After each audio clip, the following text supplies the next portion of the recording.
Sparking Change with Gigi, a show that aims to make the world a better place by bringing together authentic minds. This show encourages each of us to be the change we wish to see in the world. Get ready to be inspired and join us on this journey to create a brighter future for all.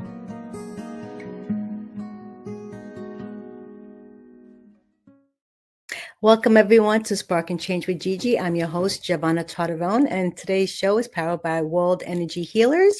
Join us at the Holistic Wellness Summit on November 1st. Visit www.weqhsummit.com to reserve your seat. And today we're going to be talking about how to create change from the inside out.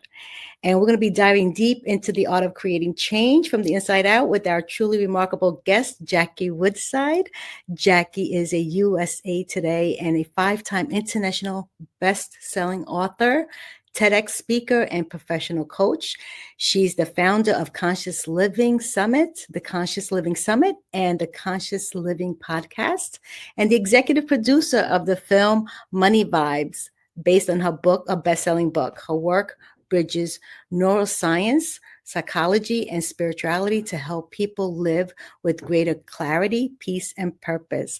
Welcome, Jackie. So great to have you. Yeah, thanks, Giovanna. Thank you so much for having me, and congratulations on such a great show. You're doing such a service to the world by bringing forth this kind of information on a regular basis. It's so great, and I'm just I'm really honored to be your partner and colleague in bringing this forward. And you know, you have this upcoming event also this weekend. Looking forward to seeing you in person. What a brave thing to do, to take on creating a live event. You know, they've kind of gone by the wayside since COVID, and you know, you're taking a stand, being a front runner for bringing back live events, and I love it. I couldn't be happier. Likewise. And, you know, it's all about staying connected, right? We were so far apart with COVID, and, you know, we're all looking to really rekindle that connection with people, because relationship is really what makes us happy, right? Staying apart is not good for anyone. So I'm super excited and thrilled to have you and to give you a big hug when you come. Yeah, I know. I can't wait. I wanted people, you do such great work yourself, and it's all about bringing awareness to everyone that there's so much more than we think there is out there. But, you know, the change starts with us. And that's really even, you know, the summit, the biggest message we can take away from the summit is that we need to be the change, right? And this is what we're going to bring out, the work of how we can create the change so we can take control of our lives and create the lives that we really want based on, you know, what makes us fulfill in this journey here, because it is a short journey we have. So I'd love to get into a little bit about you, your work that you do, and how you really help people to spark that change, because that's what the show is about, sparking change. I love that. I love that. Yeah. So tell us a little bit about yourself and how you got into this work. Well, thank you. So I was a psychotherapist for 30 years. I got into that field of working with human beings probably because I myself wasn't all that well. Was not all that psychologically well. I do like to say I've gone from hot mess to happy and blessed in my journey. So I was a psychotherapist for 30 years. And after about 15 years being in the psychotherapy practice, I was one of the early adopters of getting certified as a professional coach. So I did psychotherapy for 30 years. I've now been a professional coach for 30 years. And I overlapped both of those fields for 15 years. I had both a coaching practice and a psychotherapy practice. They are not the same thing. I'm an old school coach, and you know, some of the stuff I see out there today with what people are calling coaching is really blurring that line with psychotherapy. Anyway, I had a very clear line because I was trained by some of the early pioneers in the field of coaching, and I really love where that comes from.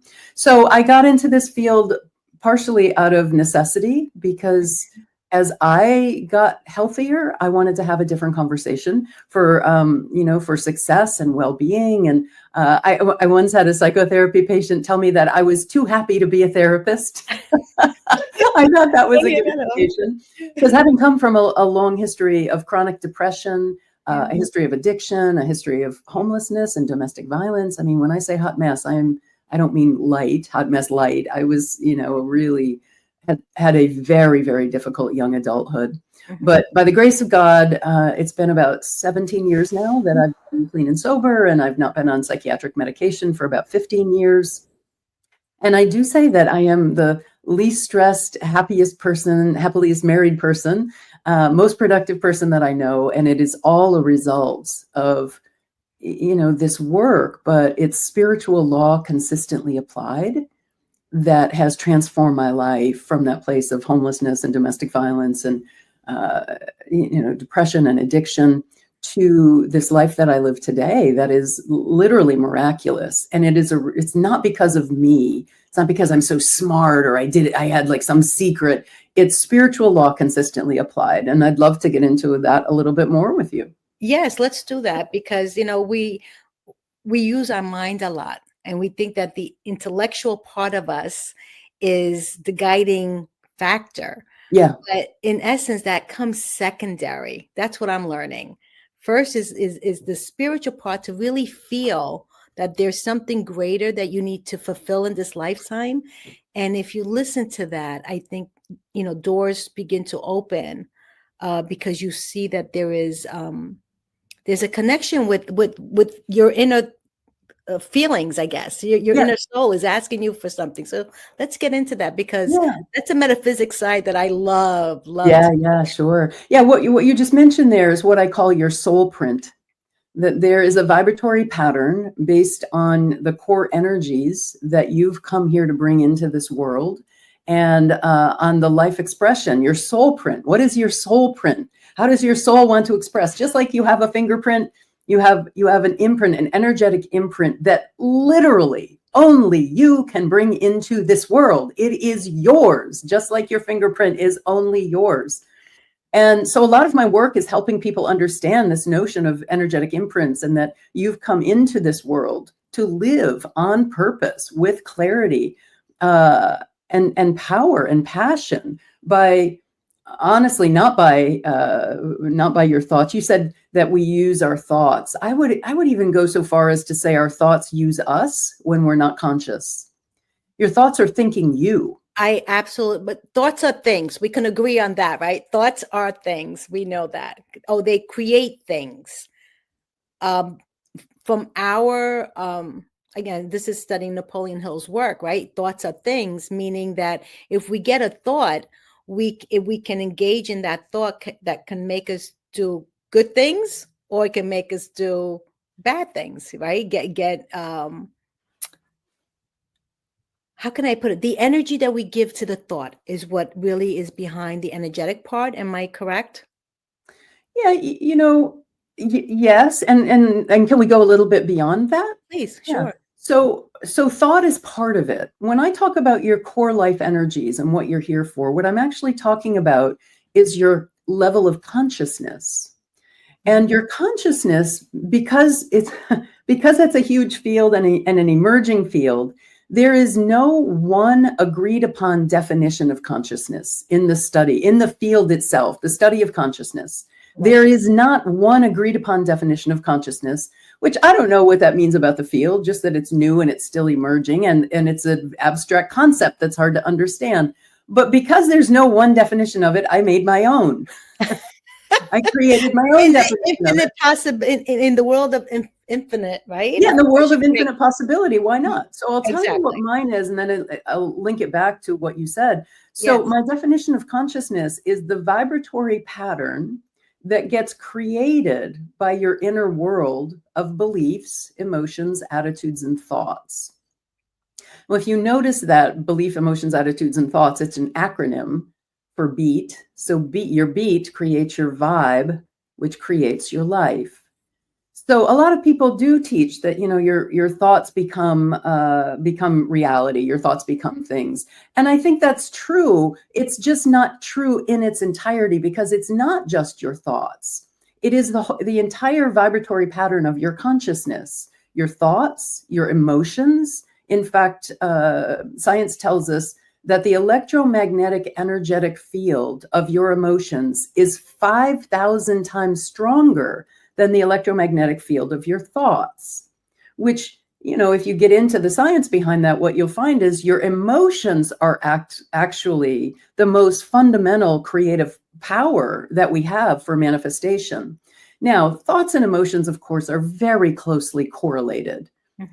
It's hard to have high vibe thoughts when you have low vibe emotions, Right. and vice versa. Right. That's correct. So you do need to learn to use your mind to train your brain, because our brain most often will flood you with thoughts of concern and anxiety and stress and worry. We are literally designed to have more low vibration thought and emotion than high vibration thought and emotion. And what I mean by that is, if you look at all of the emotions out there, there's probably about 30 that are in the lower vibratory range: stress, worry, anger, fear, upset, confusion. Right. There's a lot of low energy. And then how many high vibe emotions are there? There's about 10 or 12. Right. So Right. we have something called the negativity bias in our neurology that's designed for us to survive. So our brain is literally programmed for us to constantly be like, be careful, watch out, Right. or something bad happens. And what do you immediately think? I'm never going to do that again. I'm not going to do that. And, so your world gets smaller and smaller and smaller. Because you limit yourself, of course. You limit yourself. Yeah. So that, so yes, I do think that thoughts are creative. And I think there's so much more to it than that. People are like, oh, I'm doing all these affirmations. Why doesn't it work for me? Right. When you don't bring the emotions with it, or when you do your affirmations for 5 minutes a day, and the other 24 hours and 55 minutes, your brain and emotions are filled with fear, stress, worry, and negativity. Correct. There's no room for those 5 minutes of affirmative thought, although it will help rewire your brain, just like 5 minutes of lifting weights will help your muscles. It's just not going to help it as potently as if you spend 45 minutes lifting weights, or you cultivate the capacity to ongoingly shift away from the negativity bias and literally use your mind to train your brain for positivity, love, abundance, gratitude, appreciation, awe, wonder. I love the high vibration emotions. Yes. And look, again, I want to remind everybody, I am speaking as a person who has recovered from both addiction and chronic depression, as well as attention deficit disorder. So I get what it's like to have your mind be a hot mess. I totally lived that way for many, many years. But you can, through spiritual practice and intentional design, rewire your psychology and your neurology to live a high vibe, high consciousness life.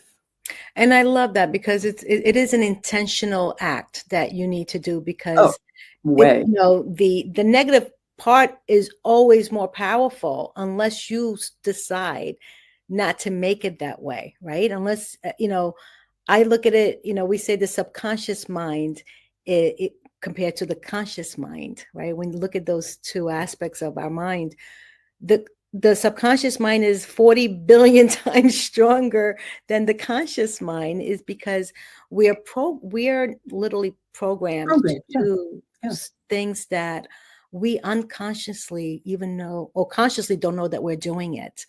I remember, and this is a very short story, and like, you don't think it's a big deal, but to everybody else, it was like, why is she so? It was a girl who got slapped in the face with her dog's tail.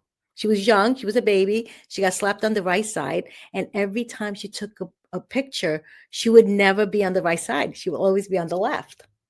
And she did not notice that until somebody said, every picture you're in, we never see your right side. Do you realize that? She goes, no.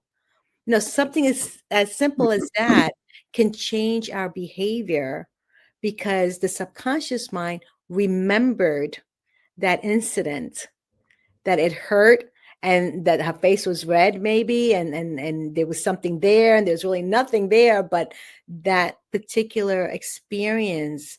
And this is where our mind sometimes really controls, and we do things without even knowing, is because we've experienced something that was so, back to your point about emotions, emotional, that we never forget it, or the mind never forgets it. So it tries to protect you from that incident that happened. Am I right, basically? Yeah, the subconscious mind is very, very powerful, and the way that you start to master your inner world is by noticing, like it's the level of self-awareness that you need to have to be able to redirect and reprogram the subconscious is really profound. Yes. So when you practice a high level of self-awareness through journaling and gratitude lists and, coaching, therapy, for me, 12-step meetings. I love the 12-step tradition. I don't go any longer. I say I am recovered by the grace of God, but there were many, many years that I went to 12-step programs. And let's just use that as an example, Giovanna, the 12-step meetings. In 12-step recovery, they say go to 90 meetings in 90 days. Now, why is that, the standard sage advice if you want to free yourself from addiction? Right. Well, the problem of addiction isn't just physical. The problem of addiction stems from the way that you think.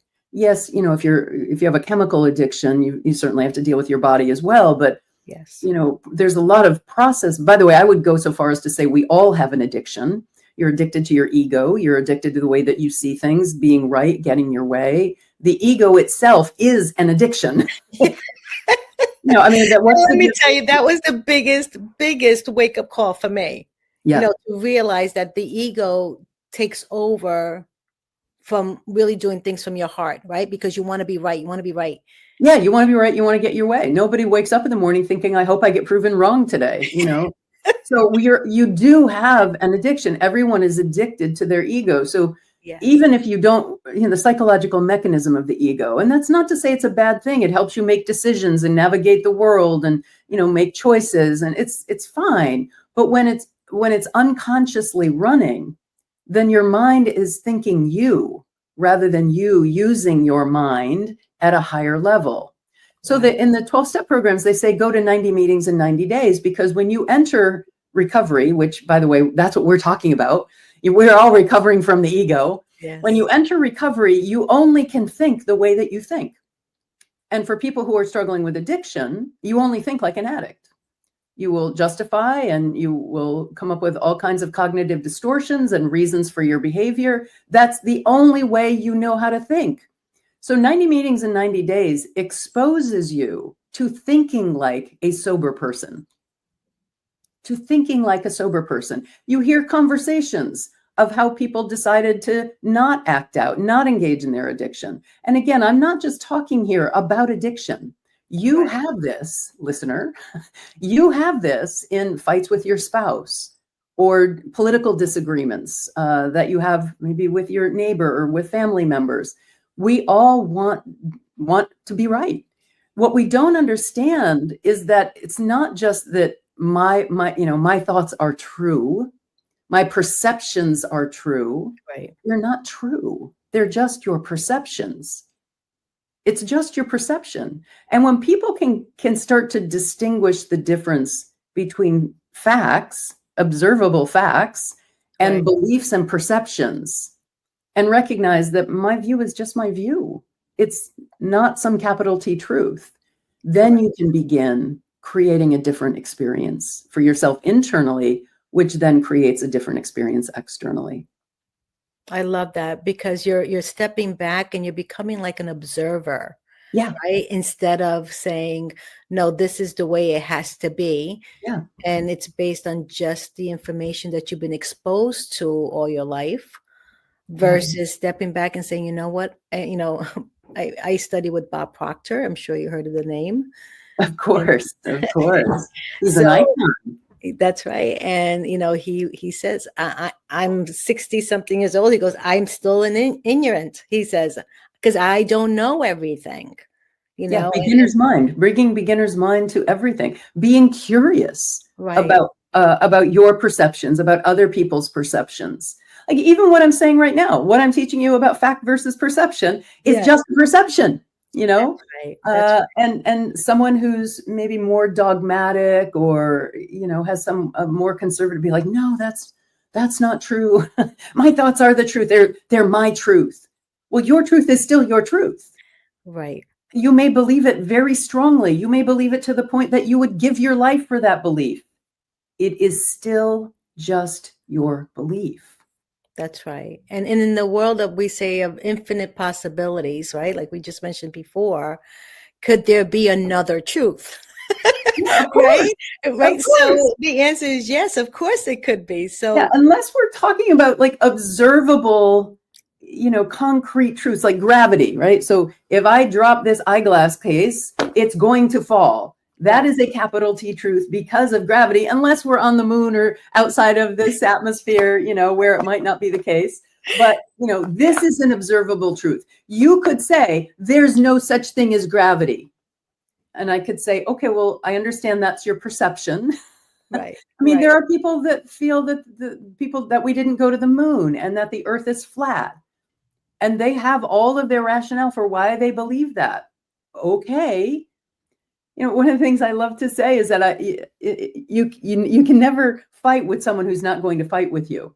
So I never get into fights because I let people have their perceptions. Right. Exactly. I don't need you to see the world the way I see you. And you know what that gives me, Giovanna? It gives me incredible peace of mind. Oh my God. Incredible peace of mind. Like, oh, that's how you see it. I mean, we're living in some very interesting times where our culture is very polarized around, ridiculous culture wars and political wars. Everyone is all up in arms about trans people. Trans people are less than 1% of our population.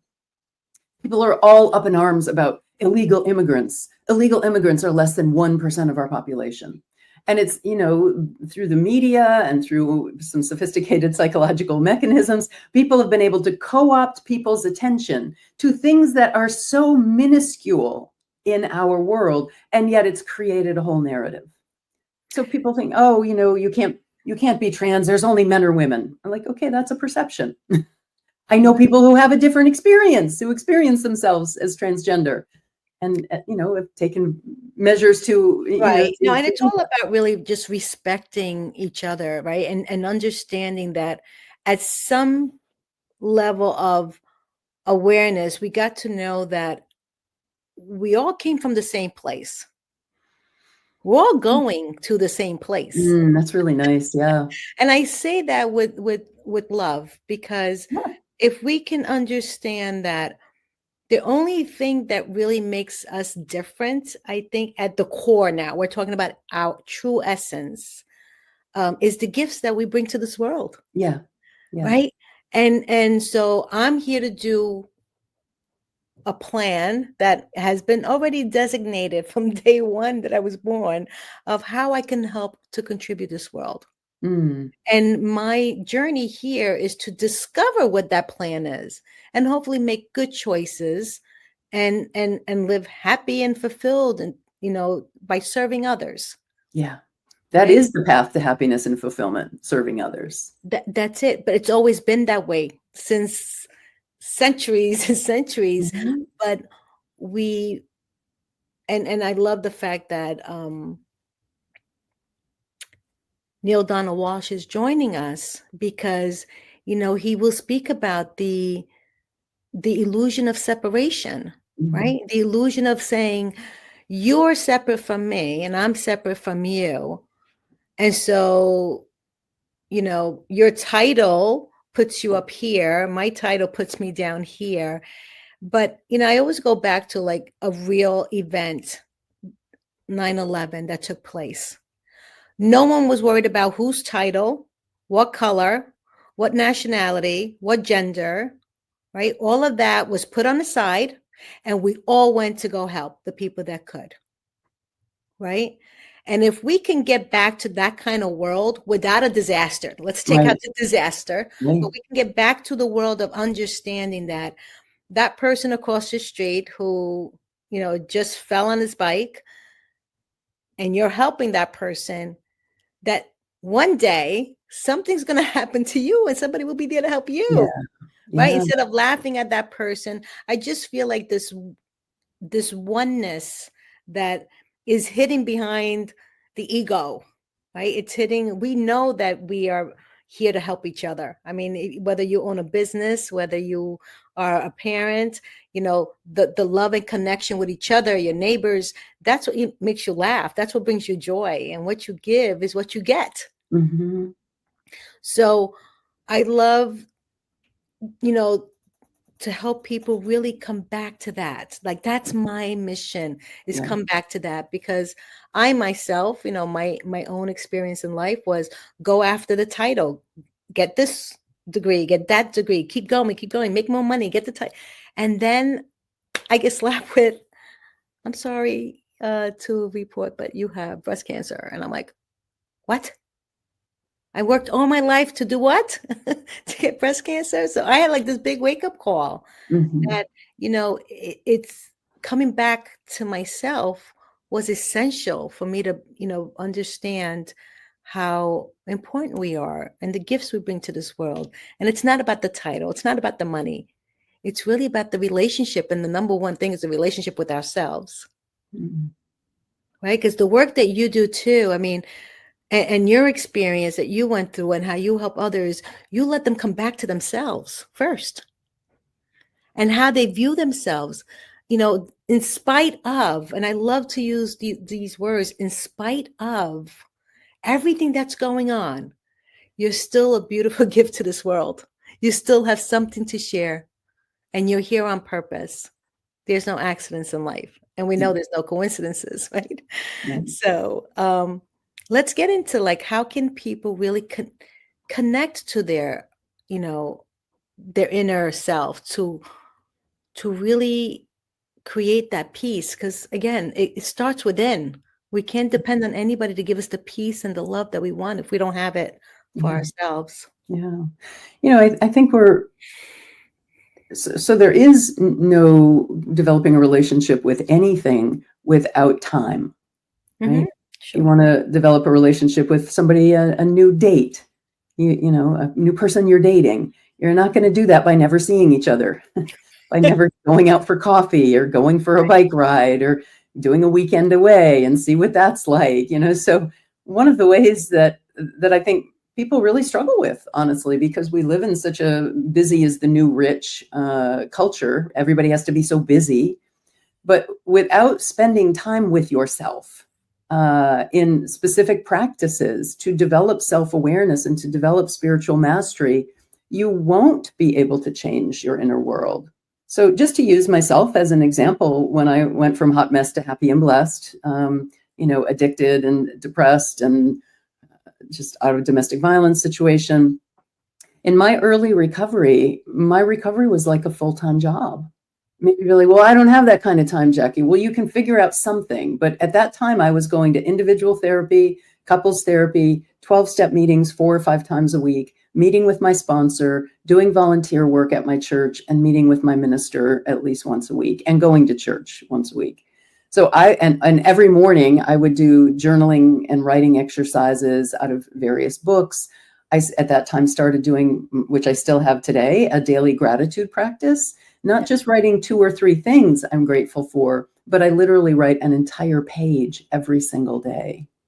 And it's a wonderful practice. It really, I didn't realize how well developed my muscle for gratitude is until I did a corporate training retreat with an executive team, and I wanted them to start getting in touch with what's going well using an appreciative inquiry approach with this executive team.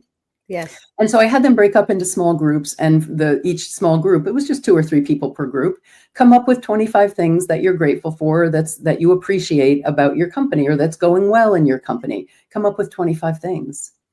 And to me, it seemed like really simple. Like I could have, even though I didn't work for the company, I'd been consulting to them for a while, I could have sat down and done that. Like I saw all kinds of things that were going well and they could be grateful for. Each group had no more than 4 or 5. And I thought, wow, they just haven't developed the muscle and the thought process for being grateful for even the simple things, you know, that are working well in their company. They literally couldn't see it. So Yes. when I got up, I was like, oh, like, wow, that was very eye-opening for me. I didn't realize that the perception of gratitude, gratefulness, and appreciation is a way of being that has to be developed. But then I think back to when I was depressed, I probably couldn't have come up with 25 things either. Right. So I got up in front of the room and we talked about this, that they're like, this is one of the shifts the executive team needs to make, like in the Right, company. of course. And start seeing all of the positive contributions from so many different people. And together as a group, we came up with like 35, 40 things, you know, once I guided them a little bit and kind of helped hone their thinking, they were very able to do it. So that's the kind of thing I'm talking about. And when you ask about developing this level of self-awareness, you probably don't even recognize the degree to which you have, you know, strong capacities in one area and maybe not in another area. Again, neurologically, you are programmed for negativity. Psychologically, the ego, the psychological construct called the ego, is also geared for negativity because both of those are designed to keep you alive, not for you to thrive. So both, you know, the ego will always be like, watch out, be careful, don't get embarrassed, don't make a mistake, don't let them call you out, don't do that again. You know, and neurologically, your brain is doing the same thing, on the lookout for that big lion to jump out of the bushes and you know, and take you under, you know, have you be lunch. So that's what we're up against, is the neurological and psychological capacities of caution that are running us. That's why I say use your mind to train your brain, because your brain will always limit you. But when you engage in practices like coaching or therapy or 12-step meetings or gratitude lists or journaling, oh my goodness, your self-awareness will grow significantly very quickly over time. Yes, no, that's beautiful. You know, there is one of the biggest misconception is that people, you know, think about changing their mindset and they're like, but you know, how do I even do that? Yeah. Where did I even start? Yeah. What can you offer based on, you know, people who are just, because I'm sure everyone wants to live a happier, fulfilled, peaceful, freedom, right? Yeah. They're all looking for freedom. Let me tell you one of the very simple ways that I teach people to start shifting their consciousness and how to change negative thoughts and negative emotions. And what I'm going to teach you is so incredibly simple, but it's the most difficult thing you will ever learn. It's simple, but not easy to do. Simple structure, simple concepts, really hard to put into practice on a day-to-day life. So let me tell you what it is. It's called the 3 C's method. It's based in neuroscience of how to change negative thinking. Particularly when you have obsessive thoughts or anxious-ridden thoughts, but really any negative thought. And the 3 C's are, the first one is just catch it. You have to have the awareness that, oh, there it is again. There's that negative thought, you know, negative thoughts like, I don't think I'm going to have enough money, or what if we don't have enough, or are my kids going to be okay, or the country's going to hell, what's going to happen with us? You know, whatever, you know, negative thought you have, or I can't do that because fill in the blank. I can't do that because I don't have a college degree. I can't do that because I'm too old. I can't do that because no one would take me seriously. Like whatever, we all have it, you know, that negativity bias, it's there. So you have to catch it. You have to see yourself having that negative thought. Or feeling, by the way, or feeling. The next thing is you have to challenge that thought or feeling. And you challenge it by talking back to it. So let's say I never catch a break. I'm not one of the lucky ones. Maybe that's a recurrent negative thought that people have. Well, you know, how do you challenge that? You say things like, is that true? Have you never caught a break in your entire life? Have you never had a good thing happen? Well, no. Is it going to help you? Does that thought help you? No. Does that thought feel good? No. Is that thought going to create The future that you want to experience. No, no, no, no, no. Okay, good. So that thought's not really serving you. No. And then the third C is change it. Change the thought into something that you can begin affirming a higher and better good for yourself. So catch it means observe it. Challenge it means to talk back to it, to question it, debunk it, so that you can very quickly see, Absolutely. this is a silly thought that has just kind of been embedded in my neurology, and I've practiced this thought over time. I was just teaching this at a workshop yesterday, and there was a woman, I don't know how old she was, but she said she was being raised during the Patty Hearst years, and she lived in Long Island. And her recurrent thought is it's not safe to have money, because she lived near Patty Hearst and she was kidnapped because she came from a wealthy family, and the kidnappers wanted her family's wealth. They wanted money from her. So as a teenager, I think it was, or younger person, she developed the unconscious belief it's not safe to have money. So I did this process with her, and she was stunned that that thought and the feelings that came with it had been inside of her for so long. And I helped her do a little process on how to release some of the energy that was with it. And she left there really with a new future of recognizing that that was just a thought that got embedded from mass consciousness, because at that time that was such a big story back in the day. It was late 70s or early 80s. I don't remember exactly. And it gave her a new lease on life. So when I say it's a simple practice, but what makes it hard is that you have to practice constant self-observation. Right, because we have how many thoughts a day? 60,000? 60,000, somewhere between 30 and 60,000 thoughts a day, depending on how creative and intelligent you are, how stimulated you are with new things. And the majority of those thoughts are repetitive. Yes. And they're the ones that are really hard to catch, right? So, and until you get good at it, and you start practicing this, journaling helps. Look back through your journal, you'll see your repetitive thoughts. Mine used to be, I can't catch a break. Nothing ever goes my way. That used to be one of my repetitive thoughts. I'm such a loser, the big L on the forehead.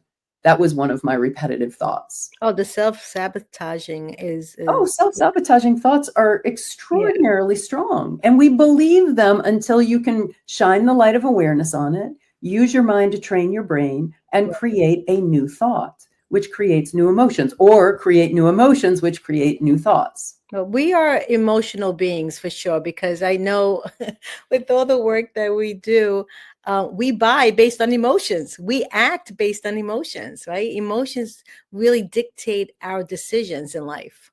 Very much so. Very much so. And the emotion is energy in motion.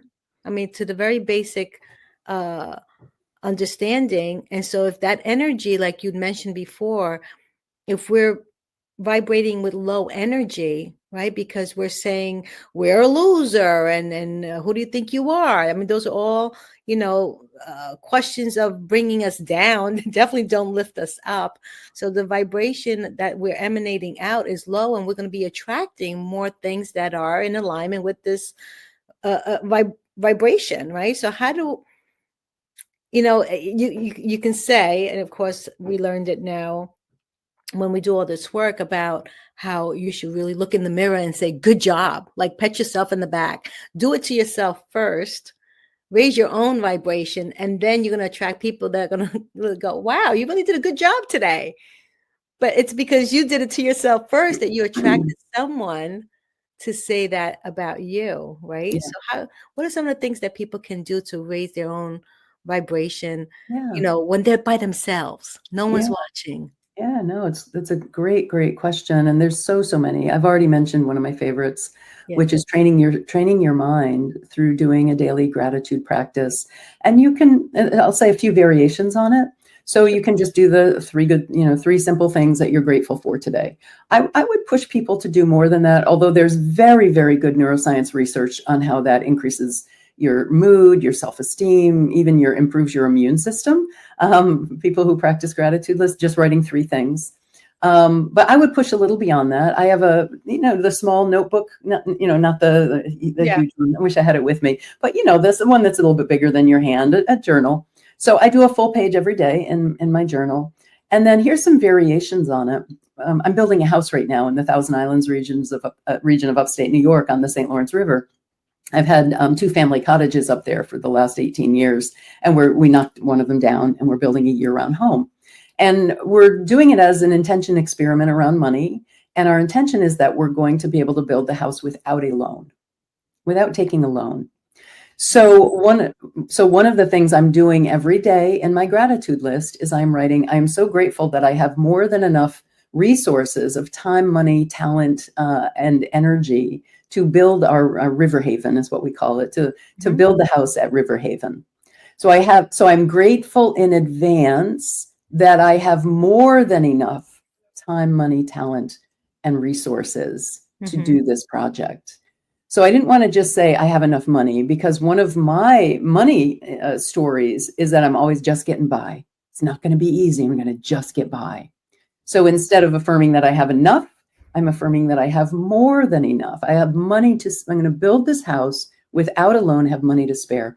So in your gratitude list, that's my thing right now, right? That I'm being grateful in advance. So you want to not just be grateful for what you have, be grateful for what you are now manifesting in your life. Correct. So that's a little variation on that. It raises your vibe. Another one, borrowing from the work of Dr. Martin Seligman, who is the founder of positive psychology, he did a really good research study on the 3 good things exercise, similar to a gratitude list, but a little bit more extended. It's you write down 3 good things that happened today, and then, listen to this, it's so good, you write down what that says about you. You write down what that says about you. So I had 3 good things that happened today. I had a lovely coffee date with my spouse. I had a healthy, nutritious dinner, and I had fun with my racquetball buddies at the gym. Let's just say those 3 things. Right. Well, then you go back and you say, what does that say about me? Oh, I had a lovely coffee date with my spouse. Well, I'm in a happy marriage, and I've done the work. I've committed the time, the energy, the effort to my marriage. That's what it says about me. I had a healthy, nutritious lunch. I practice good nutritional practices. I care for my body. I love my body. I take care of myself. I had fun at the club with my racquetball buddies. I'm invested in community. I've created positive relationships around activities that I enjoy.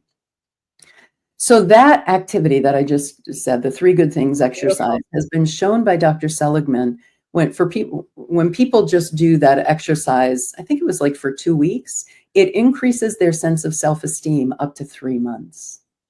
So imagine if you had that as a daily practice, not just for a week or for 2 weeks, but it just becomes part of your daily practice. Write down what's going well. And then what does that say about you? It will raise your vibration. That's so beautiful.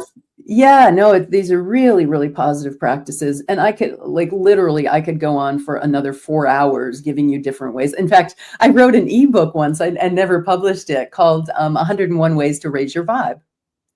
So there. I know, I need to finish that. 101 Ways. I did actually finish it. I just never published it. So I'll have to resurface that. I'm glad we're talking about it, Giovanna. Yeah. I started working on the films that I'm working on, and I just set that project aside as I got busy working on the films. But so just going back to your question, how do you raise your vibe? There are at least 101 ways to raise your vibe. It's, go for a walk with your dog, give your kid a hug, dance, dance in the living room with the music cranked up, move your body, smile. Say thank you, do service, go do something for someone else. One of my students this week told me that she saw an elderly lady at the bus stop when she went to run an errand. And then she came back and it was cold and rainy and the elderly lady was still at the bus stop. So she stopped, picked her up and took her home instead of leaving the elderly lady sitting there waiting for the bus.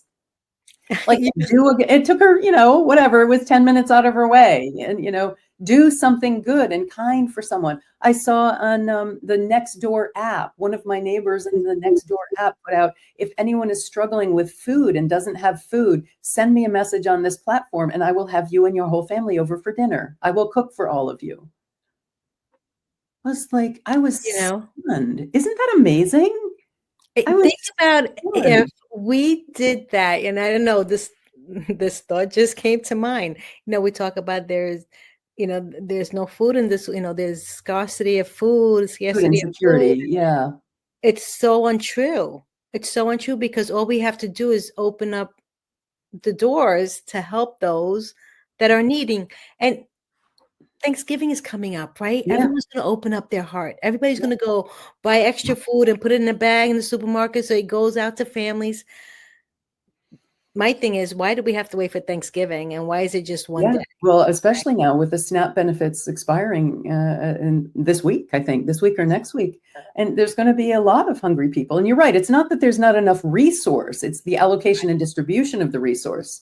So for those of us who have more than enough, how can we share? I was so moved when I read that on the app. Just send me a message on this platform and I will have you and your whole family over for dinner. I'll cook you a meal.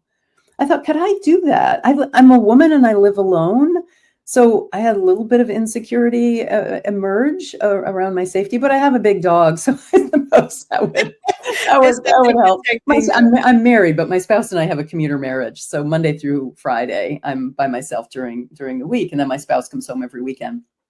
But my son lives at home now. I have a 20-year-old son. So yeah, maybe I'm gonna follow in that lady's footsteps and or you can make it and go deliver it, right? They don't have to make it and go deliver it. Exactly. If I felt safe. Right? Yeah. But I love that. And it's funny you said you have this 100 ways to raise your vibe. To raise your vibes. And I actually have a download on my website that's 100 ways to spark change in this world. Oh, so, nice, Giovanna. Whoa, that's wonderful. Because at the end of the day, whose world is it? Whose earth is it? It's ours. It's ours. Right? Yeah. So every little thing that we do, we're doing it for ourselves, our families, right? Yeah. I love that. Let's I want to talk a little bit about your movie. You have something. Okay. Yeah, it's 1:00. I'm sorry. I need to wrap up. Do we need more than an hour?